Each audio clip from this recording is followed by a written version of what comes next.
Assalamualaikum warahmatullahi wabarakatuh. Perkenalkan, nama saya Sayyid Ali Murtada dengan NIM 440.321.650043 dari Teknologi Rekayasa Otomasi Sekolah Vokasi Universitas Diponegoro. Sebelumnya selamat siang. Kita kembali lagi bersama saya di praktikum algoritma dan pemrograman. Untuk pertemuan 12, tugas ke-10 kali ini adalah variabel, tipe data, array, input pengguna, fungsi, scope, komentar, dan namespace. Berarti ada 1, 2, 3, 4, 5, 6, 7, 8. Ada 8 poin di mana kita akan menjelaskan variabel data dan konstanta dengan contoh, demonstrasi array dan std vektor, menambah, mengakses, dan menampilkan data. Lalu poin ketiga adalah input pengguna menggunakan cin dan gitlen, contoh interaktif. Contoh poin keempat adalah membuat fungsi sederhana dengan parameter dan return, menjelaskan skop variabel lokal dan global dengan contoh praktis, menggunakan komentar yang baik untuk kode yang rapi dan mudah dipahami, menjelaskan penggunaan namespace std alternatif, dan menyajikan latihan konversi suhu kalkulator dan pengolahan data mahasiswa. Oke, di sini ada 8 poin. Kita akan langsung masuk ke poin pertama, yaitu menjelaskan variabel data.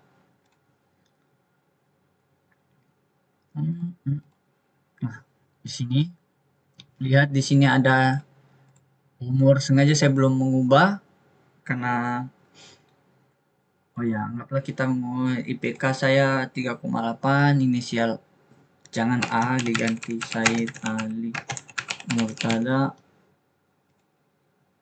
Status aktif ya bolehan, nama kampus Universitas Diponegoro, nama kampus, umur IPK. Oke, seperti itu. Oke, kita running, debugging seperti biasa, lalu hasil akan keluar seperti ini.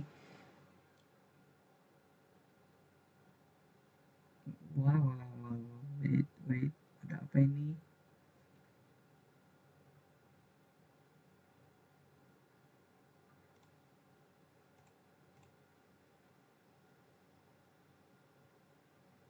Oke. Nama kampus Universitas Diponegoro, umur 25 tahun, IPK 3,8, umur tahun depan adalah segini. Lihat. Seperti itu, dia akan mendapatkan seperti itu. Oh, salah, saya sebenarnya harus dari teori terlebih dahulu. Oke, kita di sini menulis ada bagian 1, dasar-dasar C++ dan input atau output. Variabel data konstanta menjelaskan 1. Variabel tempat penyimpanan data di memori yang nilainya dapat berubah selama program berjalan. Kedua, tipe data menentukan jenis data yang disimpan, variabel, integer, float, atau char boolean. Lalu ketiga, ada konstanta atau cons, tempat penyimpan data yang tidak dapat diubah setelah diinisialisasi. Cons artinya di sini tidak dapat diubah setelah diinisialisasi, yaitu adalah Universitas Diponegoro, berarti di sini tidak akan berubah. Lihat seperti yang dijelaskan ini, hasilnya seperti ini, sudah berhasil guys ya. Kodenya ini. Lalu masuk ke 2, ada input penggunaan cin dan gitlen. Penjelasan std::2 cin digunakan untuk mengambil input dari pengguna ideal untuk satu kata atau angka. Std gitlen digunakan untuk mengambil satu baris penuh input dari pengguna termasuk spasi. Yaitu di sini adalah input pengguna yang ini. Lihat, nama lengkap, string nama lengkap, usia, nama lengkap, masukkan nama lengkap Anda. Oke, kita mau masukkan di sini Said. Sengaja saya tidak mengubah agar kalian dapat belajar untuk mengoding. Lihat, saya cuma mengubah di belakang titik ini.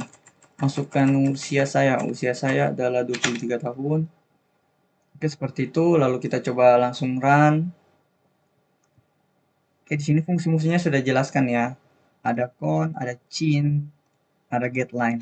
Oke, udah saya jelaskan. Get line digunakan untuk mengambil satu baris pengguna. Oke, Said Al-Murtada.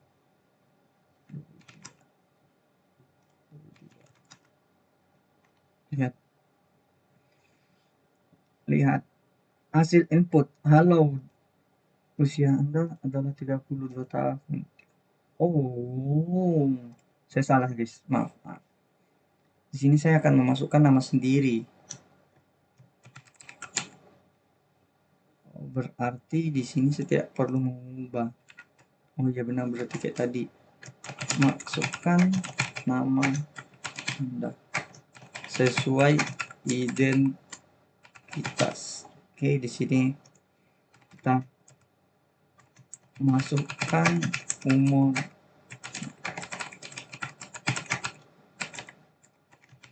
Oke, misal seperti ini kita run ulang ya, kita mengulang. Saya salah mengartikan, saya lupa. Oke, di sini tidak berubah, ya udah kita menulis Said Ali Murtada. Umur kita adalah 23. Lihat. Halo Said Al-Murtada, usia Anda adalah 23 tahun. Seperti itu ya guys. Di sini adalah poin yang kedua adalah penggunaan input pengguna cheat line dan get line. Oke, kita masuk ke poin ketiga adalah struktur data dan fungsi array dan std vektor, menambah, mengakses, menampilkan.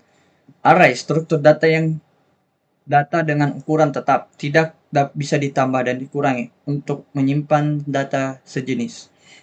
std.2 vektor, bagian STL, standar template library. Ini adalah array dinamis yang ukurannya dapat bertambah atau berkurang sesuai kebutuhan Anda. Oke, kita masuk ke sini berarti array dan vektor. Lihat di sini ada include IOString, memanggil IOString, memanggil vektor, memanggil string. Kemudian masuk di sini ada nilai-nilai tertentu. Mari kita coba kita langsung aja. Oke. Lihat. Barang pertama adalah buku. Daftar barang saat ini, buku pulpen, penghapus rautan. Jumlah ada 4 barang. Bentar, saya harus membaca. Perulangan untuk menampilkan semua nilai statis. Vektor ini array statis ukuran 3, itu bla bla seperti ini. Ada nilai array statis index 1, nilai statis bla bla. Pulpen baru menambahkan data grow, menghapus rautan, mengakses data seperti barang lama dan oke, bisa kita isi di sini 2, 3, 4, 1. Dia hanya menampilkan guys ya.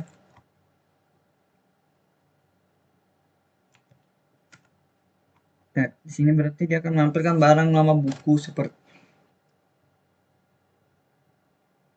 semua nilai statis. Oke, seperti ini hasilnya guys. Lalu kita lanjut ke bagian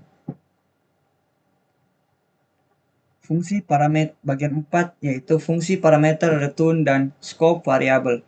Penjelasan fungsi. Fungsi adalah blok kode yang menjelaskan fungsi spesifik. Parameter adalah nilai yang diteruskan ke fungsi yang saat dipanggil. Return, nilai yang dikembalikan fungsi setelah selesai dieksekusi. Scope adalah batasan di mana variabel data dapat dieksekusi. Ada 2, yaitu lokal adalah variabel yang dideklarasikan di dalam fungsi hanya dapat diakses di dalam fungsi tersebut. Lalu global, yaitu variabel yang dideklarasikan di luar fungsi dapat diakses di mana saja. Kodenya seperti ini, yaitu fungsi scope SPP seperti ini. Oke, menggunakan ppn global 100. Di sini ada fungsi-fungsi harga awal, seperti total bayar di produk. Oke, kita langsung mencoba untuk run. Oke, lihat. Menggunakan ppn global yaitu 10%, harga awal 5.000, total pembayaran adalah 5.000, 55.000 rupiah. Saya berarti itu. Lihat guys. Harga produknya seperti ini. Coba kita ubah, di sini adalah 8. Kita run lagi. Lihat di sini 88.000 karena ada PPN 10.000. Jadi untuk improve kita menggunakan kalkulator. Sorry.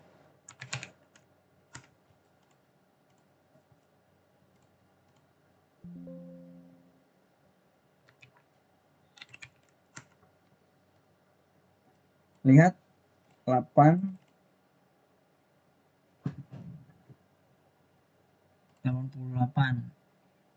dikali 10%. Bukan dikali dong. Gimana caranya ya? Lupa saya menggunakan kalkulator.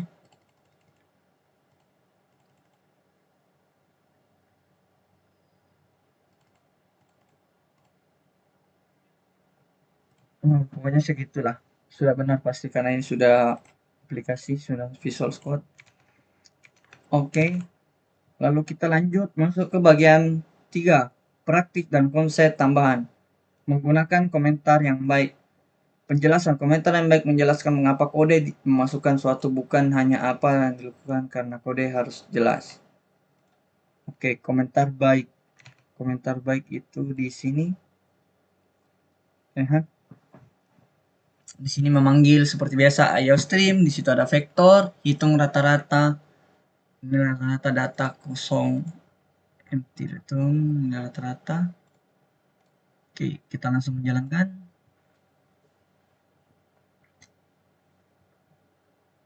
Oke, lihat nilai rata-rata adalah 92,5.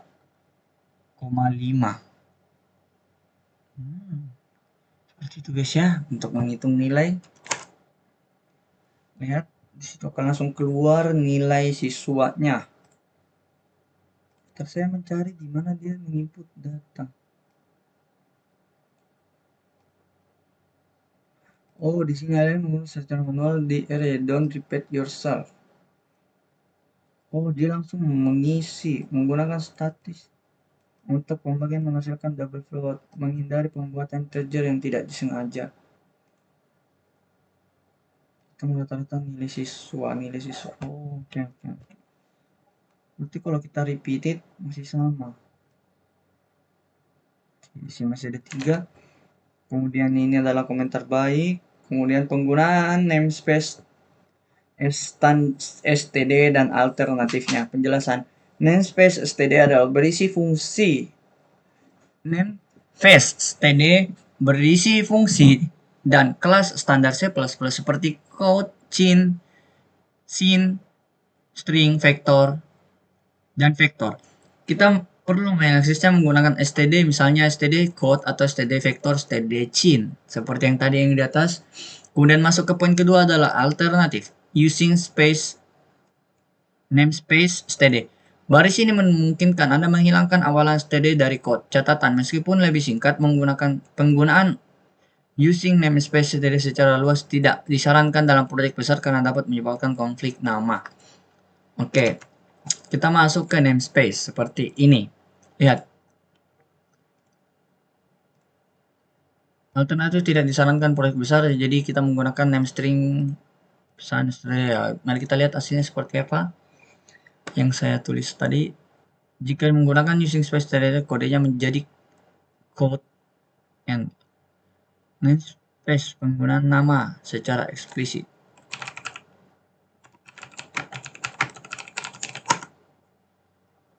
Seperti itu guys hasilnya. Tadi yang menggunakan space secara eksplisit. Oke, kita lanjut ke next, yaitu contoh latihan konversi suhu. Contoh implementasi fungsi input dan perhitungan dasar. Itulah menggunakan konversi suhu. Mari kita lihat. Di sini fungsi konversi Fahrenheit. Oh, Fahrenheit diganti ke Celsius. Fahrenheit menjadi Celsius. Dengan perbandingan rumus seperti ini, maka konversi suhu std memasukkan dalam suhu Celsius. Di sini akan konversi suhu saya ke flash. Oh.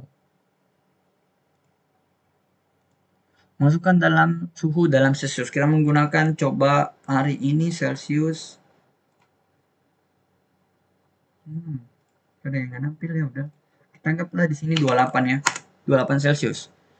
Celsius 20 sama dengan 82,4 Fahrenheit. Seperti itu. Dia menghitung. Ini. Jadi semisal kita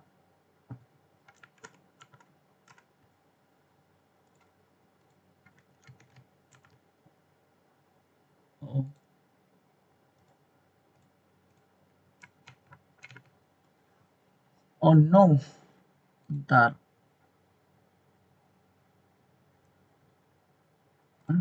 Ya udahlah, terlanjur kehapus guys.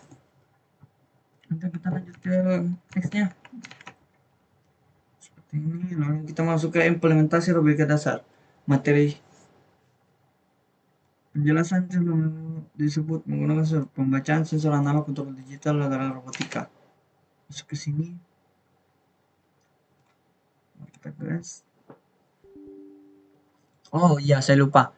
Ini untuk ini adalah di sana kan menggunakan Arduino dan kita harus memiliki Arduino karena di sini ini jadi saya akan menjelaskan saja secara teori. Di sini adalah definisi pin yang digunakan adalah const integer pin sensor yaitu A0, analog 0. Pin motor adalah digital 9. Berarti pada pin Arduino adalah pin 9. Lihat. Motor, oke. Ambang batas motor akan diaktifkan adalah 400. Kemudian mengenai komunikasi serial pembacaan seperti ini serial begini untuk menampilkan pada Arduino di serial monitor. Kemudian pin mode ya untuk mengatur pin mode. Kemudian masuk ke pembacaan sensor input. Analog read membaca nilai tegangan A0 hasilnya adalah seperti ini 0 sampai 100 1023. Oke, seperti ini harus dilakukan di Arduino, kita tidak bisa melaksanakannya seperti itu guys ya. Oke, dengan begitu tugas 10 saya telah selesai. Terima kasih atas perhatiannya. Kurang lebihnya saya mohon maaf. Assalamualaikum warahmatullahi wabarakatuh.